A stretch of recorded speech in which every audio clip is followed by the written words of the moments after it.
Welcome, folks. Welcome, folks. Man Cave Chronicles podcast.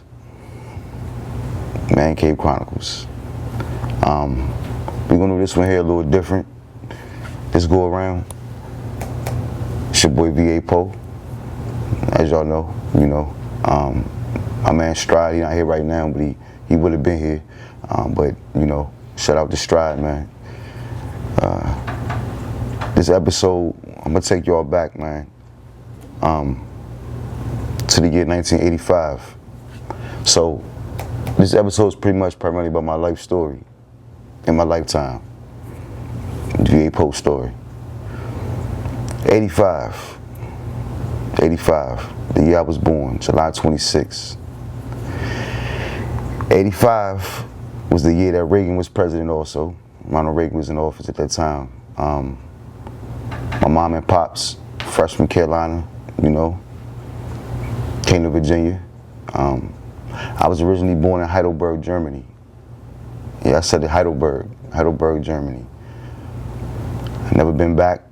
I would love to go one day. I'm trying to make it happen. So, 85, my pops, my moms, when they tied the knot in 83, 84, tied the knot in 84. About a year before I was born, they tied the knot. In those times, my pops told me, it was kind of rough back then. Jobs were scarce, money wasn't too good. So, he had to really do a lot of different things to make ends meet. And he chose construction.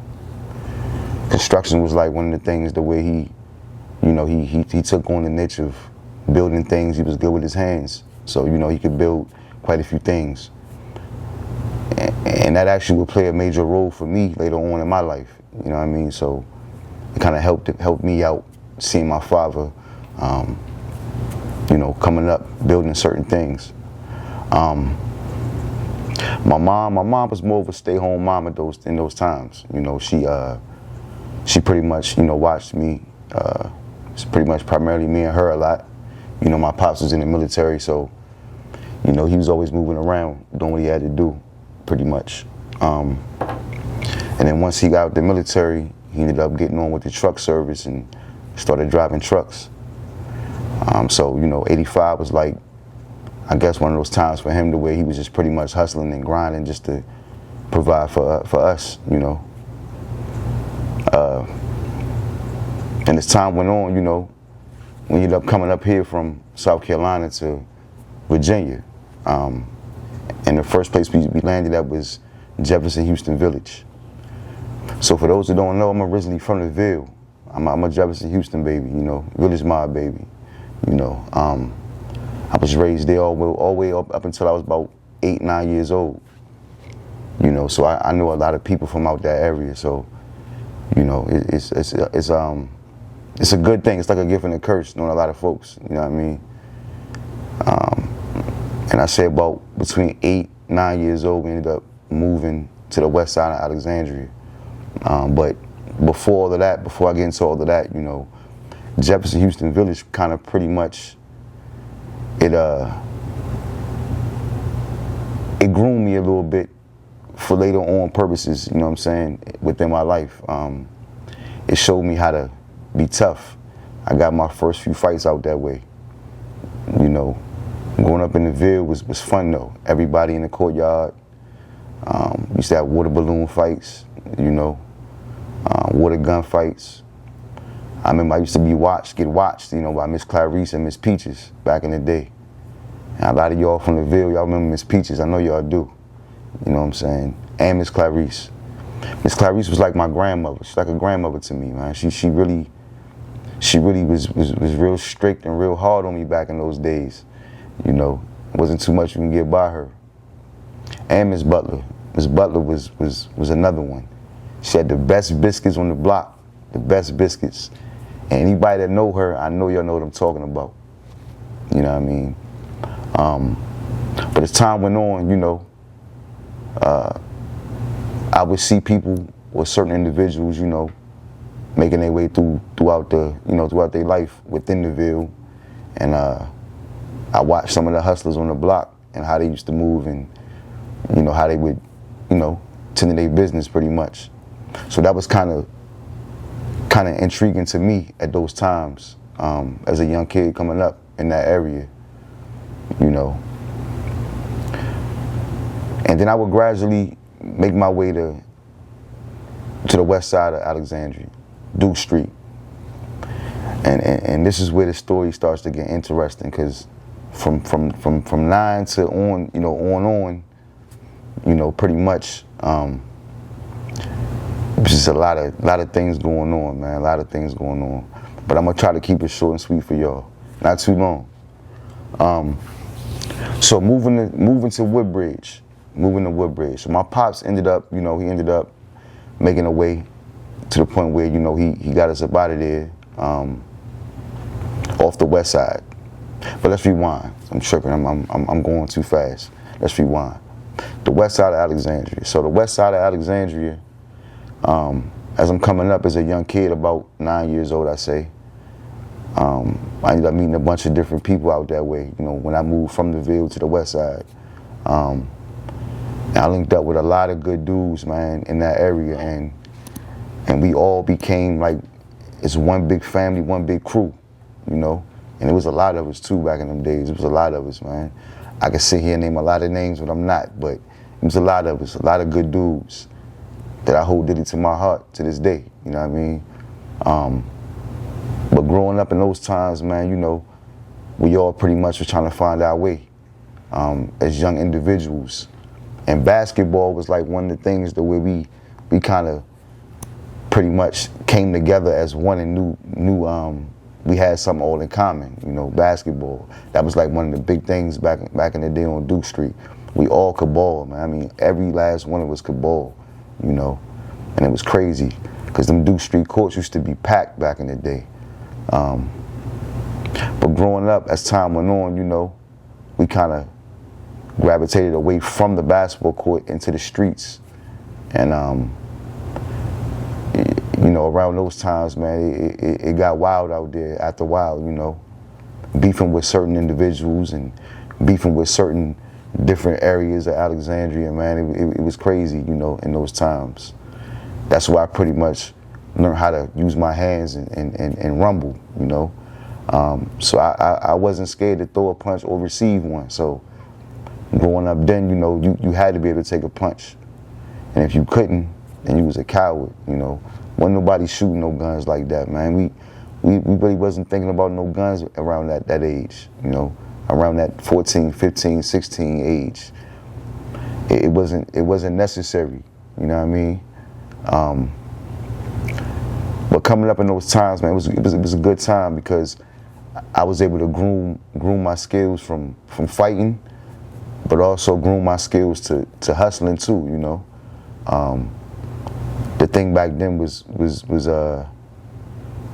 it was crazy because I remember times where we used to all group up and catch the bus to Landmark Mall and walk through the mall and we would see certain individuals from different parts of town, and every time we seen one another, it was like it was on sight, you know what I'm saying? And it used to be wild, man. It used to be wild.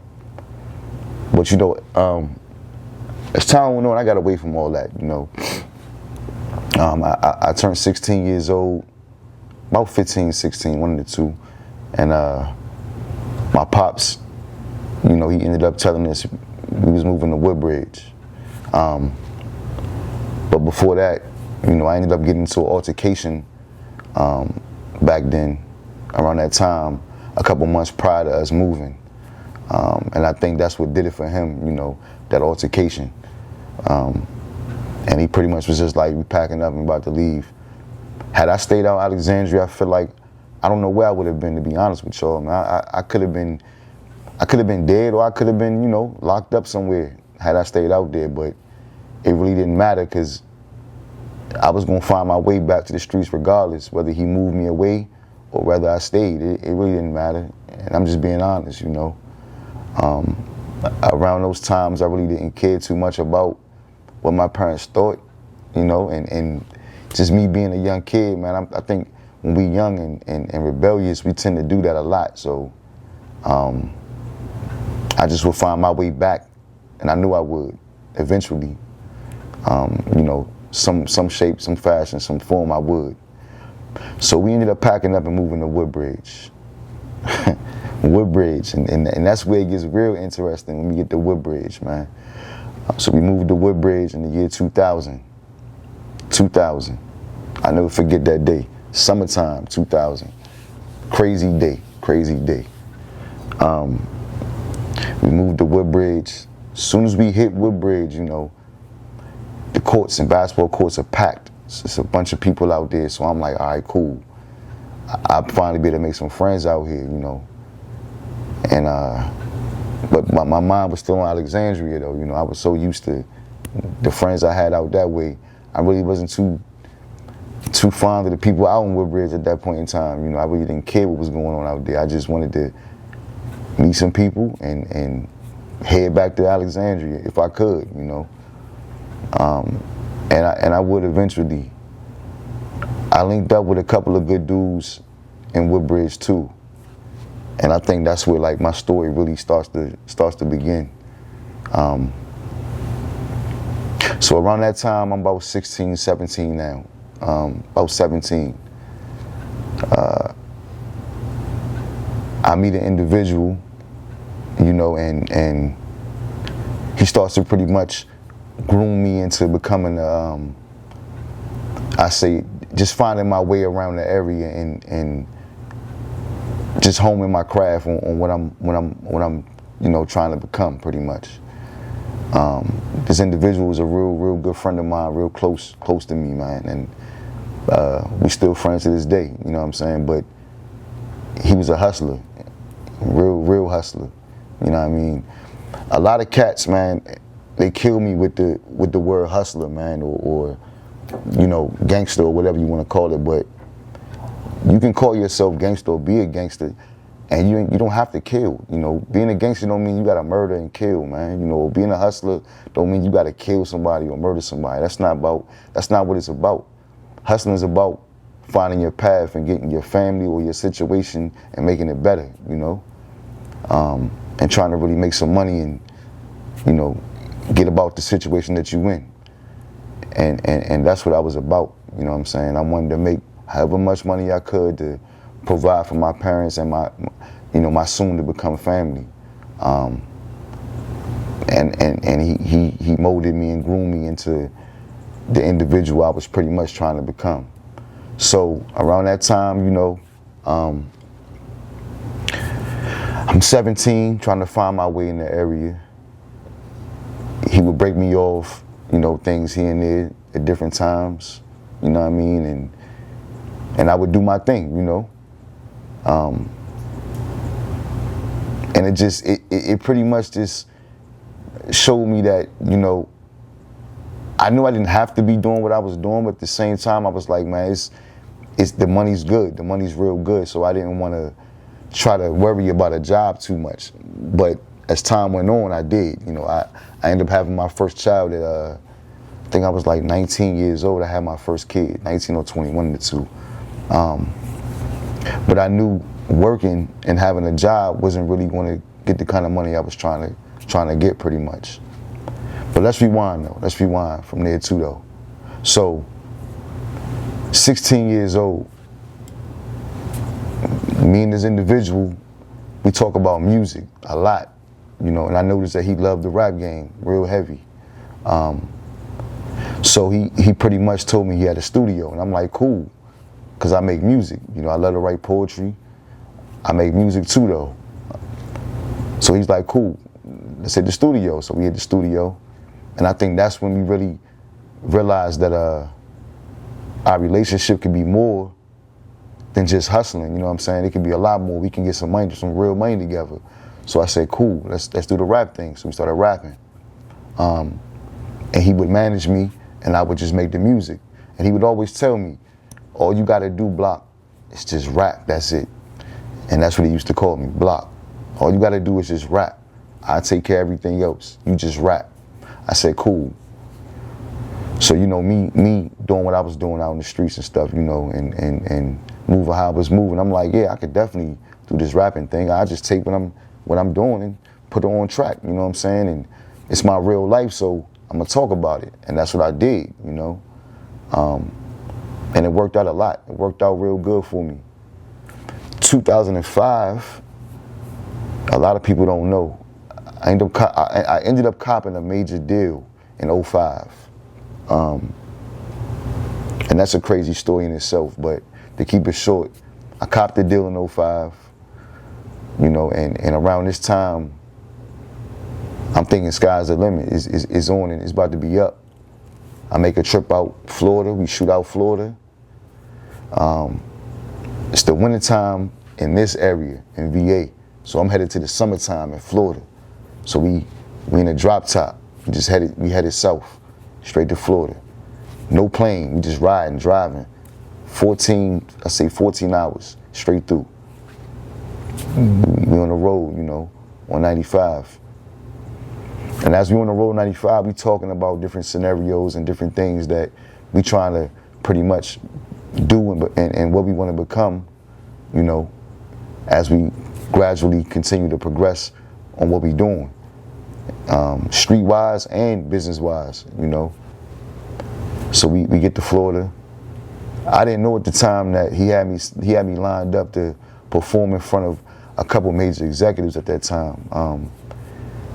And I ended up performing in front of Slip and Slide Records. At that time, Rick Ross, Lil Zane, Trick Daddy, Trina, it was a major label, you know, major label. It was a lot of major people on that label. I think Ross had just came onto the label and he was coming out with a couple new tracks that he had made at that time. So I really wasn't, you know, tripping, but I knew that if anything, I was up there with Ross, and I knew I was up there with Zane. That wasn't no problem. So I did my thing out there, performed and everything. Orange County, Florida is where it was at, to be exact. Orange County, Florida, right in the middle of the hood. Bunch of blood dudes. And they showed me mad respect, you know what I mean? They loved what I did, and I handled my business when I was out there, you know. It was different for them, because I'm from VA, they from Florida, so the style was just totally different.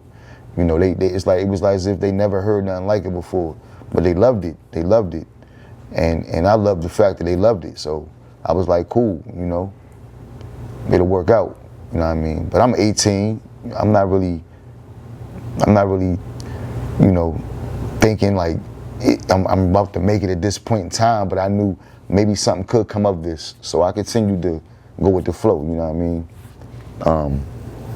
And the individuals that I was with, they know the story. So if y'all watching, y'all know what I'm talking about. They know, you know. And I never forget, I'm sitting outside that same night, you know, right after we performed, we outside, me and one of my partners. And we leaning against a stoop on the side of the hotel, you know. And we get to talking to one another, and he like, Block, can you believe where we at? And I'm like, yeah, I can, but I can't. You know, it's not really dawning on me. I'm really in Florida right now, performing for Slip and Slide Records. Like it didn't dawn on me like all the way just yet. You know what I'm saying? But it was special though. You know what I mean? But he asked me a question, and he said, what you gonna do? And I said, what you mean what I'm gonna do? He said, well, bro, your daughter about to be born, you know. My kid's mom, she was pregnant at the time. So I'm like, yeah, I know. So as I'm thinking about it, I'm like, yeah, and she wasn't really with it at the time because she was more worried about, you know, her being pregnant and us starting a family, to the point where, you know, she just was worried about what I might become, you know what I'm saying, at that time. So I pretty much, you know, I told him, you know, I'm gonna call her, and I'm gonna see how this gonna go. I'm gonna call her and let her know how this gonna go, you know, from my end, you know what I mean? And I wanna see how she gonna take it on her end. So I called her, and we get to talking about the situation and me being out Florida, you know, and about Slip and Slide Records. So I tell her, you know, they loved it. Everything was cool. And they want to have me come back out here to perform again, you know. But this time in front of some major deal executives other than them, you know. So I was like, cool, I'm with it. But I'm not knowing at the time that the deal they trying to make, it was a 360 deal. So in my mind, I'm 18 years old. I'm not really too fond of 360 deals at that time, but I knew enough to where I knew it wasn't all mine, you know what I mean? So as I'm talking to my baby mother, I'm letting her know these things or whatever, and we talking about, you know, the show, and we get to arguing, you know what I'm saying, and I end up getting off the phone with her pretty much, make a long story short. But I told my man, I said, you know, you see, it's kind of crazy because I really don't know what I want to do yet. I don't know, you know. I just pretty much left it alone at that time, and I told him that if anything, I might just go back home, bro, and just chill, and I'll figure it out, you know, and I'll make it work one way or another, you know. Whether she want me to do it or not, I'll make it work one way or another. But I didn't. I didn't take the deal, to make a long story short. They wanted all my masters and my royalties, so I did the deal, and I didn't go back out there. And I knew from me doing that, I knew that it was gonna get a little harder from there, because I said, you know, I didn't take this deal. I knew that now I gotta find a way to really make it out here, because I felt like that was my way out at that time, you know? And that's when I think I really hit the ground running with the whole hustling thing. So I got back around the way, and I said, man, fuck it, I'm gonna just cop me what I need to cop me and hit the streets running. You know what I mean? That's what I did. From 18 on up, man, I was hustling like crazy and moving like crazy, man, and just linked up with a couple different dudes, good dudes that showed me the ropes along the way, you know. I was getting some real money and shit, and I started getting real money. We was living inside of a 2-bedroom apartment at that time, and my whole goal was to get us up out of there and get us into a bigger house. I knew we needed it, you know. I knew at that time we needed it. It was too small for us. And the situation we was in, you know, I was saying to myself, I didn't like the area I was in anyway with the shit that I got going on. I need to be somewhere low key and in the cut and just cool out. That way I can make, you know, I can move around and come back like I'm at the back cave and disappear. So that's what I did. We stacked up, we hopped out there, and we copped the house. And we moved on from there. But see, this is where it gets a little darker right here. So 2005, we're gonna go back to 05 again. 2005 was a real rough year for me because I lost 2 real close friends of mine. 2 real close friends of mine. I lost my best friend in July, and I lost my other partner in December. I buried them 6 months apart from each other, which was crazy to me. And even though I was moving around and doing what I was doing, they say don't ever become your own supplier, pretty much. And I fell victim to that shit. I became my own supplier because I ended up, you know, letting drugs and certain things in my mind, and I fell victim to being vulnerable, you know. And I became strung out on drugs and shit. And it's like when you in that game, you don't know what's gonna happen. You don't know what the next move you're gonna make from the next move you're gonna make. You know, you don't know what's gonna happen. But what I do know is when I lost both of my partners, that shit put me in a real bad place, real dark place.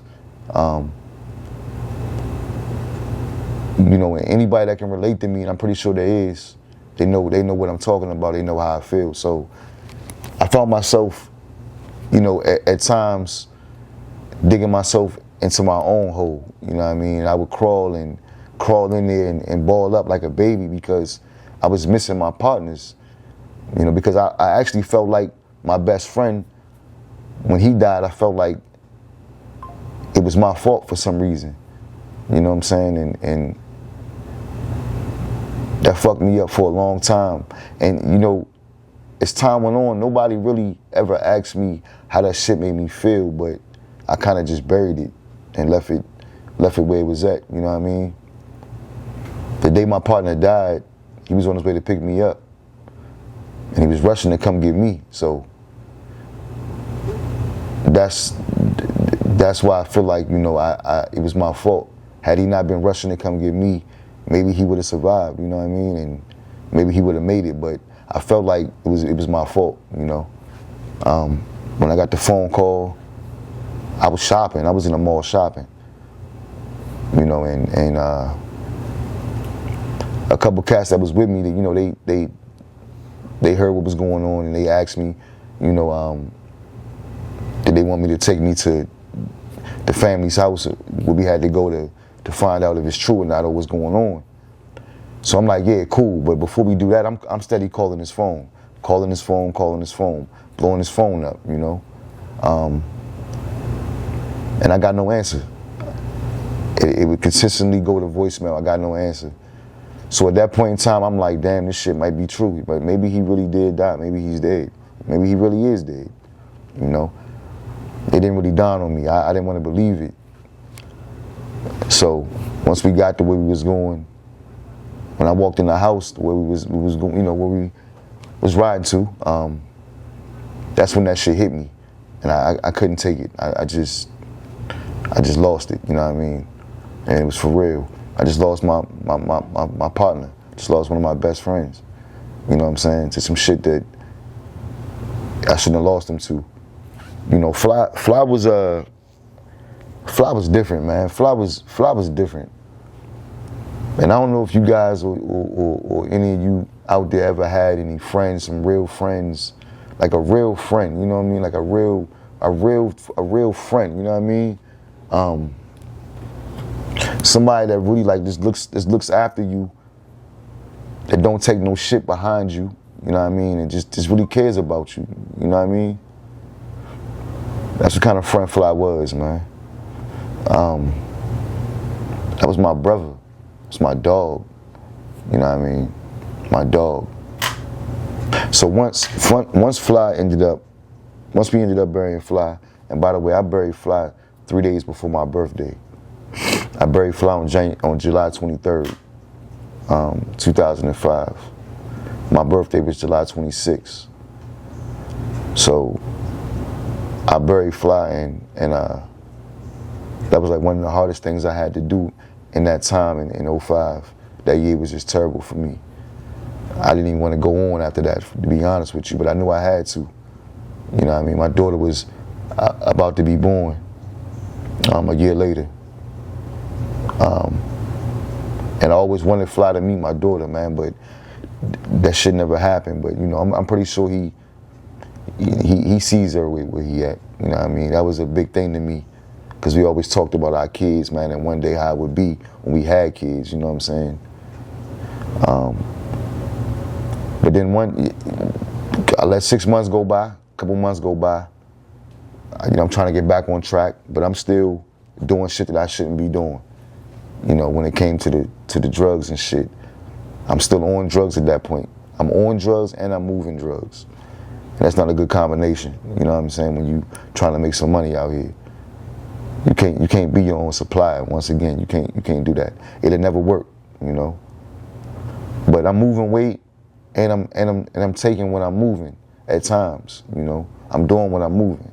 So I was an individual to where it didn't really do shit to me to the point where I was unstable enough to not go to work or not move around or, you know, shit like that. I was one of those people that I was more or less getting high to feed my anger and my depression that I was going through. You know what I'm saying?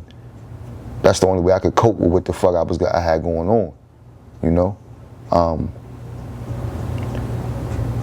I let 6 months go by. December 2005. 6 months from when, you know, I had buried Fly or whatever. I'm happy to be asleep, you know what I'm saying, and I get a knock at the door. And at that time, I was living with my kid's mom, who was living at her mom's house. So I took y'all back, you know what I'm saying, to the time, before the time of us having our own spot and all that. I took y'all back to 05 now. So, I get a knock at the bedroom door, and I find out that my man KO was in an accident with her sister, you know what I'm saying? And at the time, we're not thinking nothing of it really. We just thinking it was an accident and they should be good. But as time went on, we find out that KO didn't make it. My man KO, you know what I mean? He didn't make it.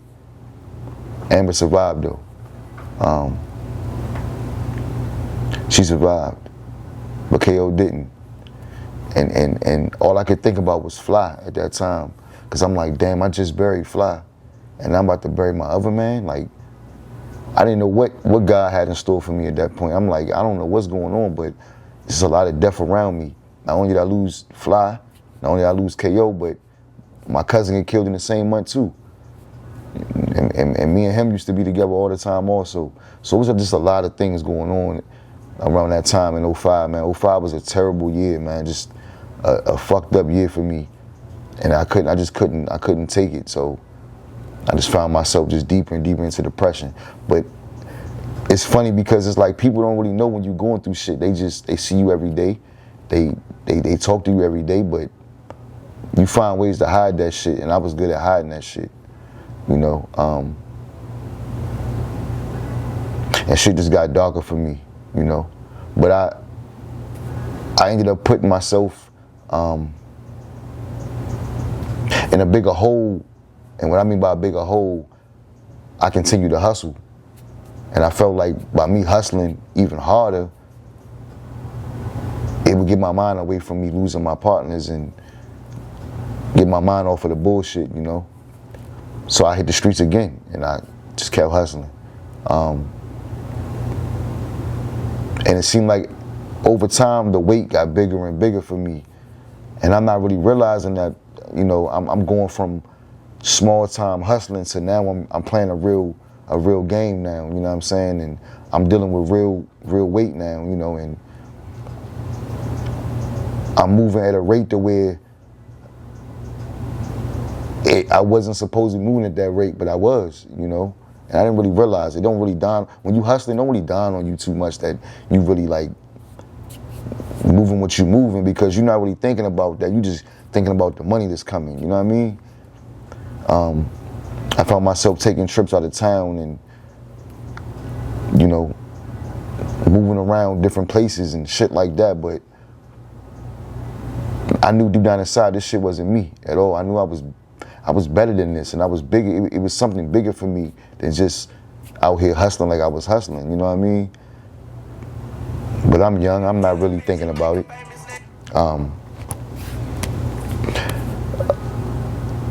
So I continued on, ended up burying my man KO, you know. That fucked me up too. I laid him to rest in 05. And after that, you know, pretty much, bear with me because I'm trying to just keep up with the timeline.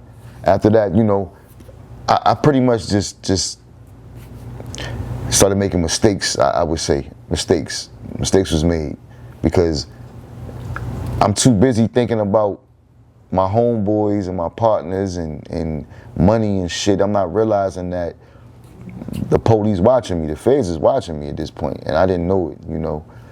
And you tend to get off your rocker when you're not paying attention if you got your mind on other shit, you know. So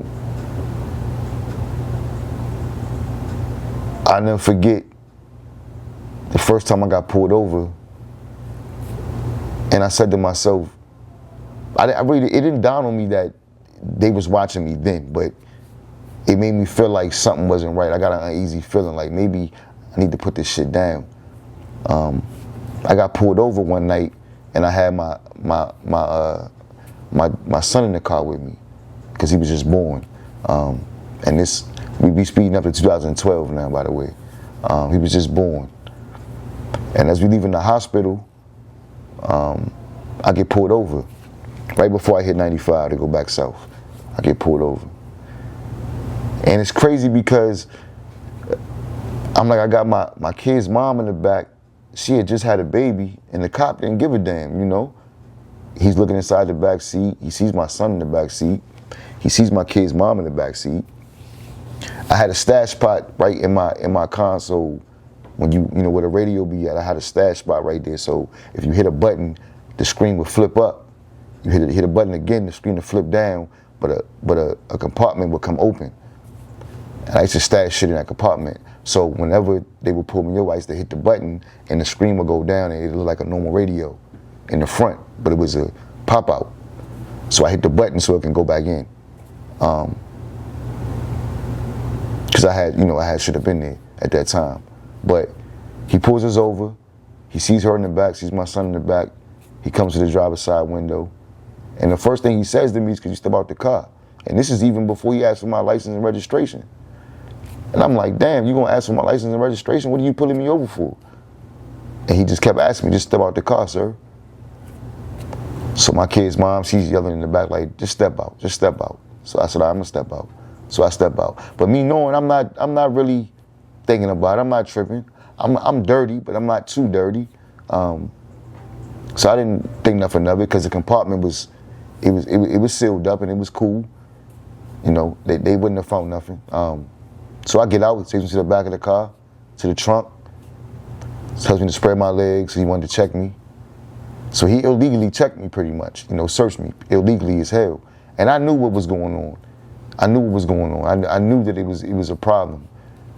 But that's when it really hit me like, damn, all right, well, maybe I'm on the radar now.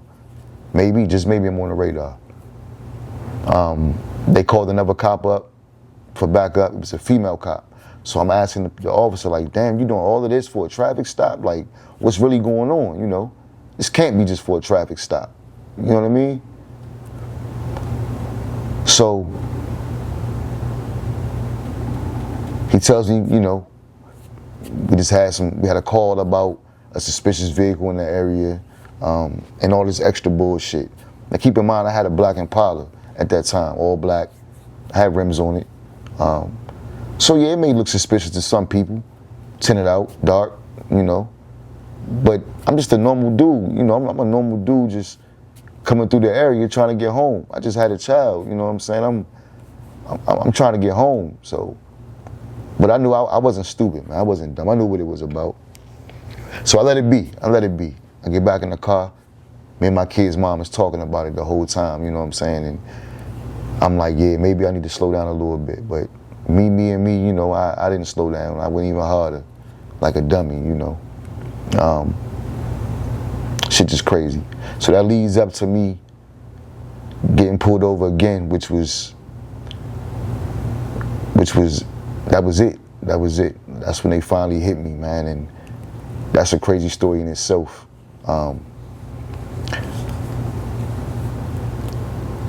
Right before that happened, and this was in 2000, I'm speeding up now. This is in 2016. 2016. I'm leaving my mother's house and I'm headed to go see my kids for Christmas. And it was Christmas Eve this particular night. And I get down there, you know, we do the tree thing, put the tree up, hang the things on the tree, you know, all the ornaments and all of that on the tree. Now, me and my kid's mom at this time was going through a lot of trouble, so we wasn't together really. We was off and on and was beefing hard, real hard. It was pretty much the time where we was going our separate ways pretty much, and I knew that, you know, I knew it, so I was cool with that. But my son would ask her, like, he would ask, you know, his mom, could daddy stay? And I would let him know, like, nah, I can't stay, baby. I gotta go back home. You know, I gotta go back, you know. But this particular night, he didn't want me to leave, but I ended up leaving anyway. But instead of me going home, I ended up making a right, and I went to go make a move. And that was the worst thing I could have did. I get south, I meet who I gotta meet, but me not knowing the whole time it's a setup. And it gets real interesting after that, because after I meet this individual, I meet him where I meet him at, and as I'm walking out, I had a real eerie feeling. It was just real eerie because of the conversation we had beforehand, you know. It just didn't sit well with me, some of the things he said. So I'm just like, something ain't right. So I'm just like, whatever. I hop in the car, and then right before I hop in the car, leave, I'm headed back to 95 to go back north now. Right before I get to 95, right off the exit, and it's crazy because I'm gonna tell y'all a story. So I used to wear a disguise a lot, right? When I used to make moves, I used to wear a disguise sometimes. I had this beanie cap with dreads. So me, you know, knowing me, you know, I would put the disguise on and move around a lot, you know what I'm saying? Just trying to, you know, just throw them off a little bit. And that shit didn't work. It didn't work. Not this particular night, it didn't work. So right before I get to 95, right off the exit, swarm of police just pull up, block me in. They swarm my shit, you know what I mean? And one of the cops, they end up coming to the window, you know. They had the car surrounded and all that shit, and drew their guns and shit. And I'm just like, what's going on? I'm acting like, what's going on? Like, what's up? All this for me? Like, I'm not knowing what the hell was going on. So he asked me, he said my name, asked me was that who I was? And I'm like, yeah, that's who I am. And he's like, we got a warrant for your arrest. You know what I'm saying? And we've been watching you and all of that shit. And it just went on and on and on about all of that shit. And I'm just like, man, this is crazy. So they end up locking me up. I didn't know how much time I was really facing at that time. I just knew I had a lot of shit pending against me. They had me in 3 different counties, 3 different states, I would say. They had me in DC, Maryland, and Virginia. That they could have really hammered it to me, for real, but the detective that I was dealing with, I guess he didn't really want to do that. You know, he knew I had a family, and he said he would watch me at different times, sometimes come out my house. I used to walk my son to school every day when I was living with my mother at this time. I used to walk him to school every day, you know, and walk back. And he would tell me, the detective would tell me this, that he would watch me literally walk my son to school and walk back. But he never wanted to get me when I was with my son. So he let time go on for a couple of weeks and a couple of months. He just let time go on and just watch my movements. But at this particular time, I really wasn't doing too much. You know, I was trying to slow down. You know, I really wasn't moving how I was moving like that for real at that time. But he told me he had all kind of different felony charges against me. But he only stuck 6 on me. But I could have had a list of felonies. I mean, he had a binder full of shit that I had did throughout DC, Maryland, and Virginia, and how I was moving. But I was just thankful, by the grace of God, none of that shit stuck, you know. Me getting locked up was a major transition because it allowed me to get clean.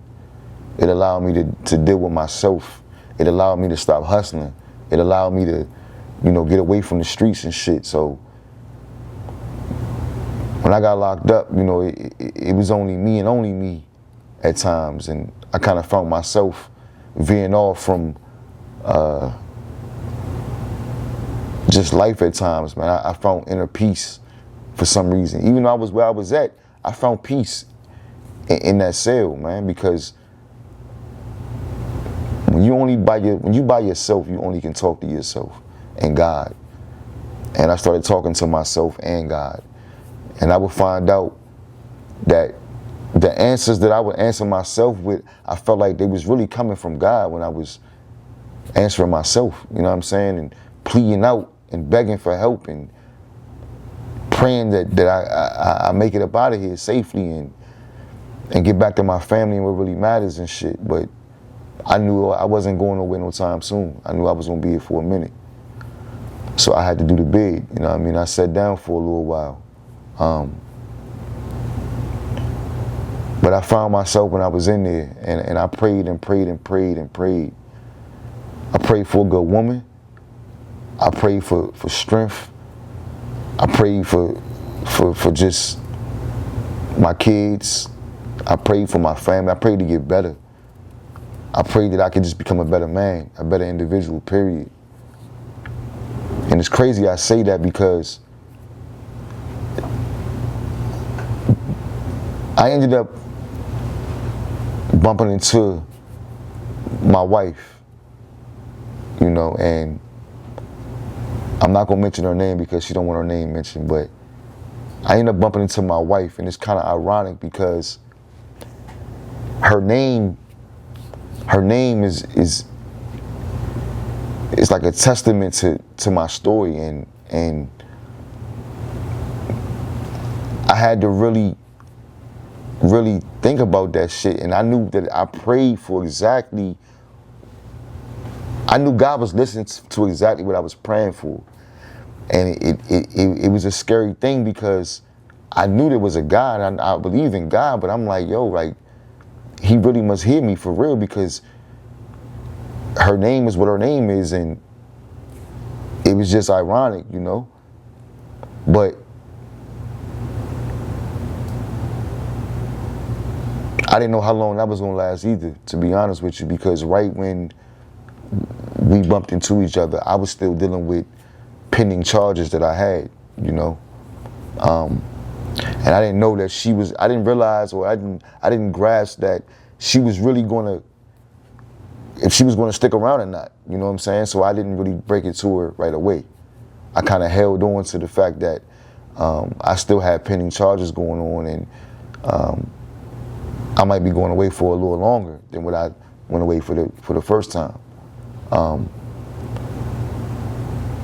So we ended up bumping into each other, and we ran into each other at the mall,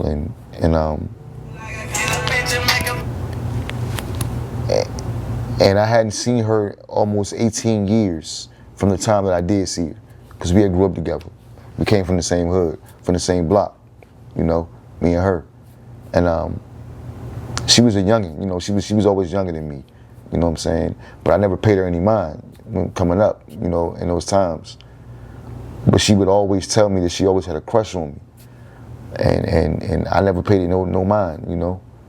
So 18 years later, we bump into each other. I'm like, damn, like, she a grown woman now, you know what I mean? And I just had to make my move. And I did, I made my move, you know, and we ended up talking and we ended up getting a little closer, you know, and finding out things about each other from the 18 years that we had been apart and not seeing each other, and how life was going with each other. You know, we talked about a lot of these things, and we kicked it off and became real good friends at the time, at the beginning, you know. We hung out a lot together, and it felt good, you know what I mean? It felt good to get away from all of the bullshit I was dealing with for a while.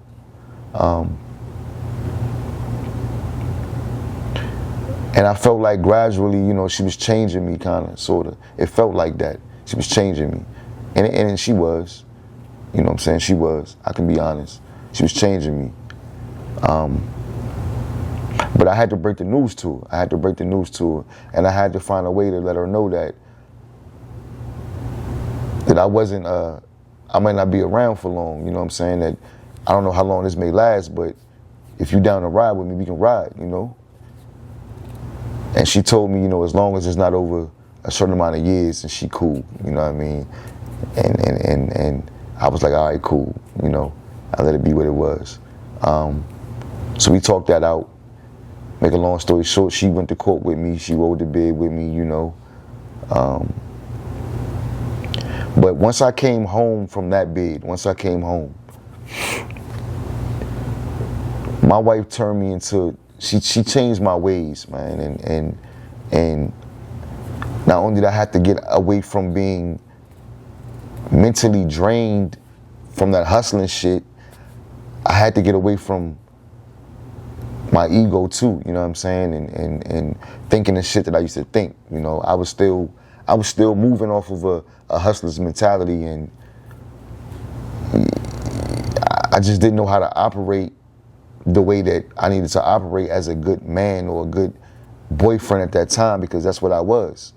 You know, I still had one foot in the streets and another foot out the streets, you know, but I couldn't play both sides, and I had to make a choice. So she would always tell me, you know, either you gonna play that game all the way, or you just gonna not play the game and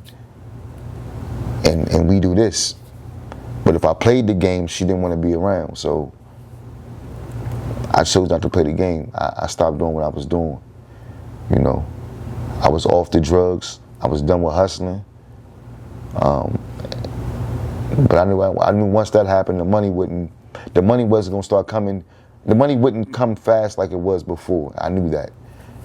But once again, she wasn't with me for the money, so it didn't matter. You know what I'm saying? And that's what I loved about her. The money didn't matter. I'm thinking it did, but it didn't matter. She didn't care about the money. All she wanted was me. That's what truly mattered, you know what I'm saying? And they say once you find a good woman, man, you can't go wrong. And that's a true statement. Once you find a good woman, you can't go wrong. Because she took me from being the person that I was to the man that I am today and now, you know? But I had to climb steps and climb a mountain to really get to that top, to be the man that I am today. It took me fighting my demons and fighting battles within myself to really find my purpose and who I really was. Because honestly, all I thought about was hustling, you know? So all I cared about at that time was hustling. I didn't want to do nothing else but just, I wanted street money. That's it. Fast money, that's all I cared about. But I knew I had to transition and find a different way, so I did. And we ended up getting married, you know what I'm saying? And I knew from then on I was gonna be the best husband I could be, you know what I'm saying? And do the right shit. I wanted to take care of my family and prove to not only myself that I could be the best man that I could be, but I could be the best husband that I could be too, you know? So I made a transition out the streets, and I pretty much just started focusing on home and my kids and my wife and things that really fucking mattered, you know what I'm saying? I left that hustling, that street shit alone, you know what I mean? Now don't get me wrong, it's a lot of holes that I'm not filling in for reasons, but it's a lot more shit that comes with this story, a lot of more shit. But it'd be too long for me to fill all that shit in one setting, you know what I'm saying? So I'm just giving you all a piece of my life and my story as much as I can. And I'm doing this because I know it's a lot of kids out there, a lot of people out there, a lot of individuals out there that think that it's not okay to be vulnerable, man. Vulnerability is a good thing. It shows that you're human, you know what I'm saying? It shows that you have morals. It shows that you can share your story to somebody else, and maybe you can change their life, you know what I mean? And change their outlook, you know? Because it took me to really go through what I went through and the shit that I did and shit that I endured to be who I am today, you know? I don't think I'd be here right now if it wasn't for my wife, to be honest with you. Or my kids, you know? So I just want y'all to really think about that, man. And I want y'all to understand that life is very important.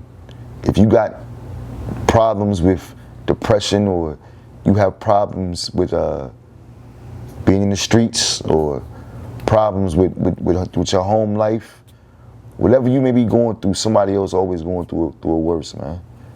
Always remember that shit, you know what I'm saying? But there's always someone that you can talk to also.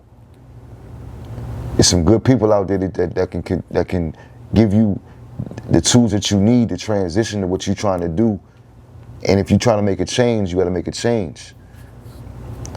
Don't do it for anybody else. Do it for self. That's the whole key to this. When you make a change, you got to change for yourself. You can't change for anybody else. It's got to be for you. And that street shit, it's a trick, man. It ain't nothing but a trick. It's to trick you out of believing that fast money gonna get you all the way to the top, and that's just it. It's another side to that shit. It's a whole different side to that you just wouldn't even understand, you know? Because the good come with the bad. And when you in them streets, you gonna get the bad, for sure. It's quite a few that make it out without receiving that bad end, but the majority of us, yeah, we get that bad end to stick. So I'm not gonna keep y'all too long, but I just wanted to share my story with y'all and let y'all know that I am human. You know what I'm saying? I'm human. I'm vulnerable, you know. And I'm trying to keep it as real as possible with y'all. This podcast and this platform that